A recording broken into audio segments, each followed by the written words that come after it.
북한의 김정은 국무위원장이 지금 러시아 땅에 들어갔습니다. 참 이 공산권에 있는 이 최고 정상들이 회담을 할 때 보면은 자유 서방 세계에서는 전혀 볼 수 없는 그런 매우 특별한 행동들을 하는데요.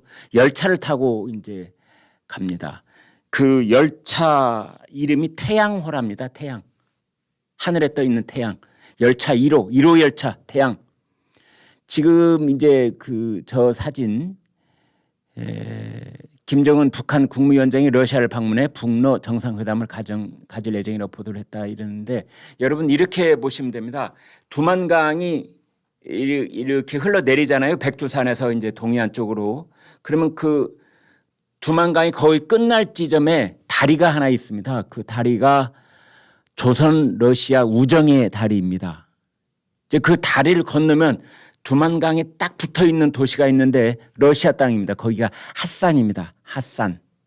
이제 여기에 김정은이 도착했다는 것까지는 확인이 됐습니다. 거기에 레드카펫 깔고 거기 이제 그쪽 최고 책임자가 나와서 환영하고, 그다음에 이제 그 레드카펫 도열하면서 환영식 하면서 이제 악수 나누고, 다시 핫산에서 열차를 올라타고 그 위로 쭉 올라가면 그 이제 브라디보스톡에 가는 겁니다.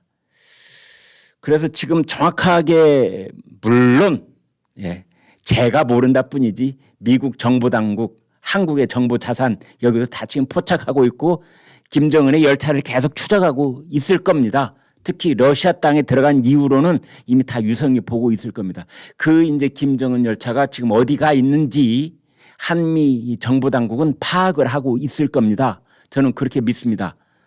다만 이제 일반 언론에 공개되지 않았을 뿐인데, 그래서 지금 브라디보스톡에 도착을 했다는, 제 일부는 아직 안 온 걸로 봐서 오늘 중으로 도착을 하기는 하는데, 오늘 아침에 핫산에 도착했다는 것은 일본 언론이 이미 이제 제 일보를 전했거든요. 지금 그 어디쯤에 북쪽으로 지금 열차가 가고 있을 겁니다. 근데 북한 땅에서는 이제 김정은이 탄 태양호라는 1호 열차, 이 북한 땅에서는 밤에만 움직였다는 거 아닙니까? 그것도 시속 60km. 아니 요즘 그 고속열차 있으면 다 시속 300km로 달리는데 60km, 그러니까 5배 5분의 1 속도로 느릿느릿 가는 거죠 사실상. 그것도 밤에만. 낮 동안에는 어디 이제 숨어 있다가 밤에만 이렇게 이동을 해서, 그렇게 해서 지금 브라디보스톡, 이 시간 현재 도착을 했을지도 모르겠는데요. 지금 브라디보스톡을 향해서 가고 있다. 근데 수행원들이 전부 다 군인들이랍니다. 그러니까 북한 군부의 실세들이 이제 김정은을 지금 수행을 하고 있다. 그래서 그 핵 추진 잠수함, 핵잠수함, 이 핵잠수함 가령 예를 들면 말이죠. 한국하고 북한이 핵잠수함을 누가 더 빨리 어떤 방식으로 갖느냐가 매우 중요한 게임 체인저가 될 것이라고들 전문가들은 말하고 있습니다. 핵잠수함을 가진다고 하는 것은 그렇습니다. 사실상 전술 전략 핵을 공유하는 이제 그런 단계로 진전을 하는 것이기 때문에 이제 그런데요. 북한도 지금 제일 손꼽아 기다리고 있는 것이 러시아로부터 핵 잠수함에 관한 기술, 혹은 핵 잠수함을 그대로 도입하는 이런 관련된, 그게 첫 번째 지금 민원 사항이다 이렇게 볼 수가 있겠고요. 그다음에 정찰 위성. 정찰 위성이 없으면은요 깜깜이나 마찬가지입니다. 그러니까 북한이 지금 제일 아쉬운 대목 중에 하나가 정찰 위성이고, 군 정찰 위성을 쏘아 올려서 2번 다 실패했잖아요. 이제 그래서 정찰 위성에 들어갈 수 있는 그 초정밀 망원경, 지상을 볼 수 있는, 그걸 볼 수 있어야 북한이 가지고 있는 핵 자산이 제대로 된 역할을 해낼 수 있는 겁니다. 그게 없으면 이제 북한이 가지고 있는 그 핵 자산을 가지고 공갈을 쳐봤자 이제 그게 한 절반 정도밖에 안 된다, 이렇게도 말할 수 있는 거죠.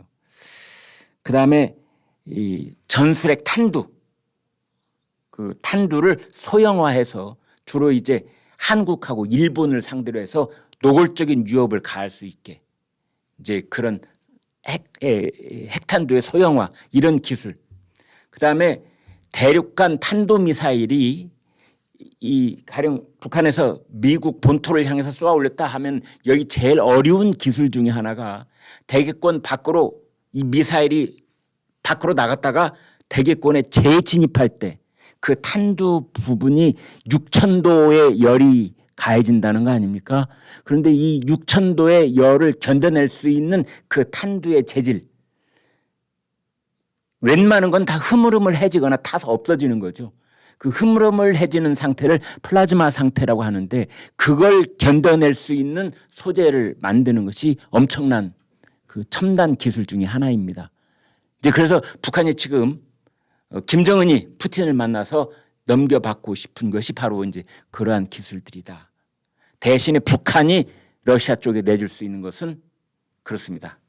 재래식 핵 포탄, 핵 아니고요. 재래식 포탄. 이제 그걸 하기 위해서 김정은을 수행하고 있는 군부 실세들이 대거 지금 같이 이동을 하고 있다 이렇게 보겠습니다. 그 브라디보스톡 밑에 보면은 루스키 섬이라고 있습니다. 루스키.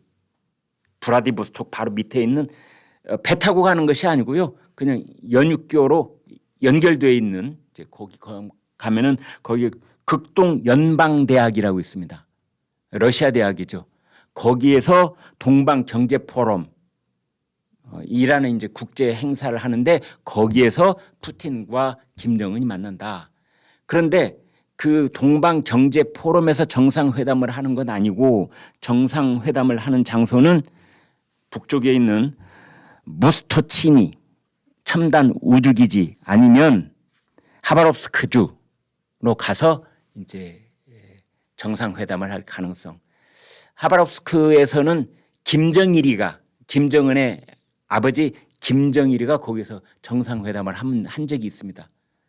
그래서 어떻게든 이제 그 북한하고 러시아하고 인연을 좀 찾아서 그렇게 정상회담을 하는데 오늘 저녁에 할 수도 있고 내일 할 수도 있고 지금 이렇게 되어 있습니다. 또 하나 지금 이 김정은이가 태양호 이 열차를 타고 모스크바까지 갈 가능성도 있다. 브라디보스톡에서 모스크바까지. 이제 지금 확실한 건 하나도 없습니다. 이 사람들 움직이는 건 다 깜깜이기 때문에 지금 네 우리 정찰 자산으로 이제 알아낼 수 있는 것들 한국, 미국, 일본 이제 여기가 주축이 돼서 지금 세밀하게 들여다보고 있는데 그 김정은이 탄 열차가 움직이면은 다 준비해야 하는 그 모스크바까지 가는 그 이 노선 각 정차역에서 다 준비하는 것들이 있거든요. 그런 것들을 이제 미리 살펴보고 이제 있는 그런 상황이 아닌가 싶습니다.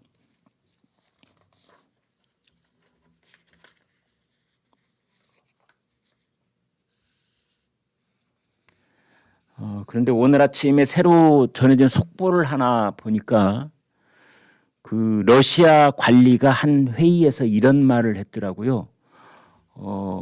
한국이 우크라이나에 무기를 지원할 경우에 한국 러시아 관계가 붕괴될 것이다.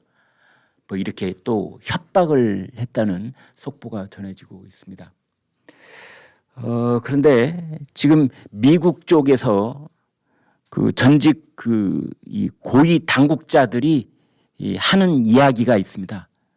저는 이번에 김정은이 지금 러시아에 가서 푸틴을 만나려고 하고 있는 지금 이 시점에서 가장 중요한 메시지 중에 하나라고 저는 그렇게 생각합니다. 이게 뭐냐? 한국에 전술핵을 배치해야 한다. 제임스 제프리 전 국가안전보장회의 미국입니다. 거기 부보좌관이었던 사람이 이렇게 말했습니다. 한국에 전술핵을 배치해야만 북한, 중국, 러시아의 연대를 와해시킬 수 있다. 지금 우크라이나에 무기를 뭐 주느니 마느니 하는 것도 그것도 중요한 핵심 관건 중에 하나이긴 하지만 그보다 더 근본적으로 한반도에서 전략 무기 비대칭 이걸 해소하기 위해서 한국과 미국이 공조하에 적극적으로 새로운 단계를 하나씩 높여가는 것이야말로 북중러를 와해시킬 수 있는 것이다. 지금 뭐 서로 뭉쳐있는 것 같지만 북한과 러시아가 뭉쳐있는 것 같지만 본격적으로 미국의 전술핵이 한국과 공유한 상태로 있다든지 또는 미국의 전략 전술핵을 탑재한 핵 잠수함이 동해바다 물속에 어디 있는데 그 핵 잠수함의 운용을 한국과 함께 한다든지 이제 이런 상황이 되면은 러시아는 북한과 잡은 손을 뿌리쳐버릴 수가 있는 것이다. 이제 이런 겁니다.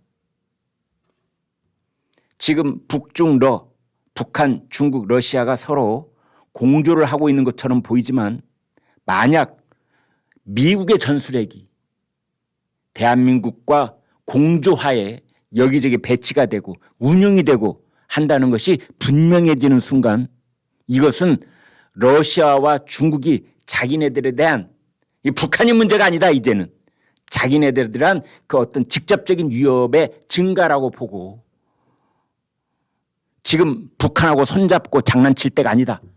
이제 이런 역학 구도의 변화가 일어난다. 따라서 이제 이 사람 제임스 제프리 국가안전보장회의에 있었던 이 사람이 말하는 바는 한국에 미국의 전술핵을 배치해라. 그래야 푸틴과 김정은이 잡은 손이 와야 될 것이다. 그런 얘기를 하고 있습니다. 미국이 워싱턴 선언의 약속을 지키기 위해 전략 핵 잠수함을 기항시킨 것처럼 이런 일도 할 수 있다.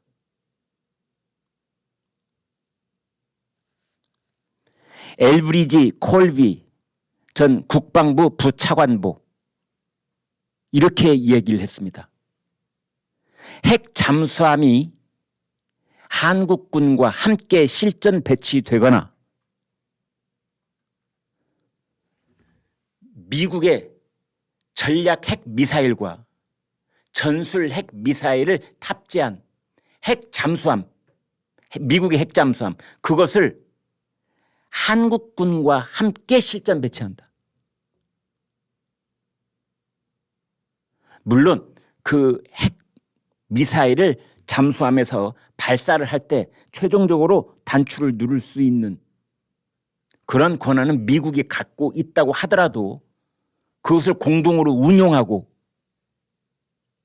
또 그 핵 전략 핵 잠수함의 어떤 군사 작전, 군사 연습을 할 때 한국군과 함께 한다면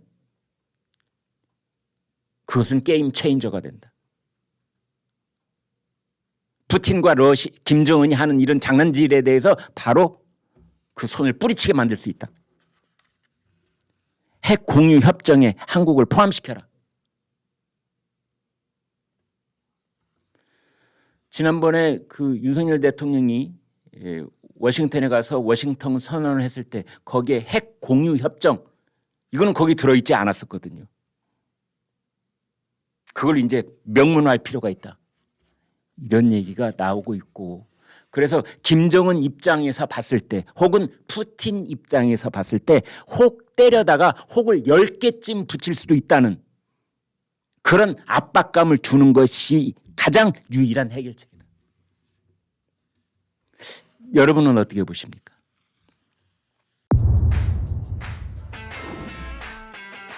김철중의 이러면 낫는다. 이러면 납니다. 이러면 낫는다. 이러면 낫는다.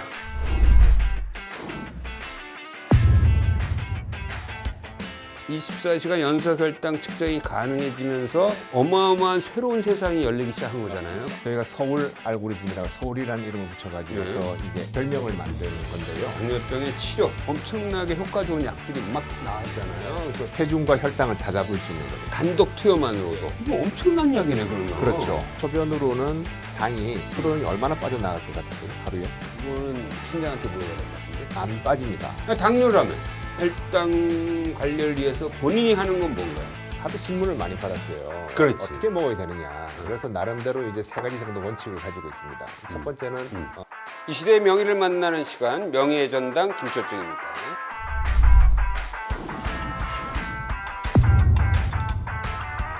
스텐트 시술이 수십만 건이 이루어지고 있는데 이걸 국내에서 최초로 하신 거죠. 뉴잉글랜드 저널 오브 메디신 애니제임이라는 그 학술지가 우리나라 의사 중에 처음으로 애니제임을 쓴 거 아닙니까? 바뀌는 거예요, 그때부터. 한국에서 이루어진 연구 논문이 전 세계 표준을 바꾼 거네요. 그 중심이 됐죠. 그래요? 생각보다 훌륭한 사람인 거. VIP 환자들도 많이 바뀌었어요. 누구 보면 금방 아실 뿐이었죠, 그때는. 다른 병원에 입원해 있다가 몰래 와서 저쪽 병원에서 난리가 났을 텐데 병원을 한 일주일 정도 못 나왔어요. 못 나왔죠. 심장병 환자들한테 해주고 싶은 말은